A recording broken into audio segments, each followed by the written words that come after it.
Bonjour, nous allons apprendre à utiliser une réaction chimique.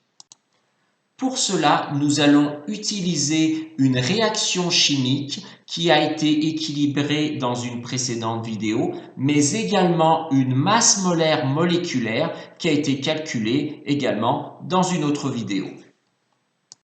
Cette réaction chimique est une réaction de combustion. Nous allons ici brûler 120 g d'éthane C2H6. Nous allons calculer combien de moles de CO2 vont être produites. Revenons sur notre réaction chimique. Nous pouvons la lire comme suit. Lorsque nous brûlons 2 moles de C2H6, nous avons besoin de 7 moles d'O2 et cela va produire 4 moles de CO2 plus 6 moles d'H2O.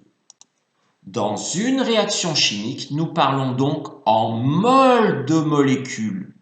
Or ici, nous avons des grammes de C2H6. Il va donc falloir calculer à combien de moles correspondent 120 g de C2H6.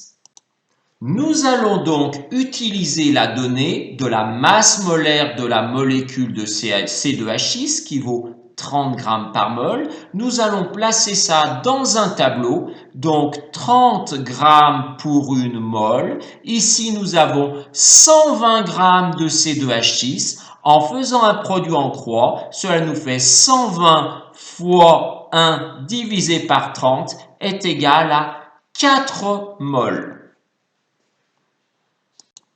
Nous brûlons donc non pas 2 moles de C2H6, mais 4 moles de C2H6. La démarche peut s'apparenter à une recette de cuisine. Donc, lorsque nous brûlons 2 moles de C2H6, nous avons besoin de 7 moles d'O2.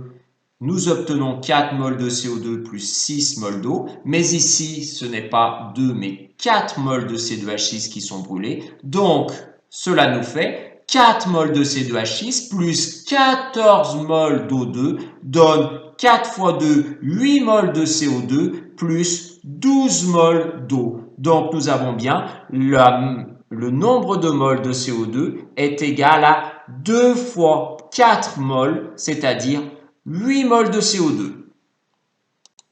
Donc, lorsque nous brûlons 120 g de C2H6, c'est-à-dire d'éthane, nous obtenons en produit de réaction 8 moles de CO2.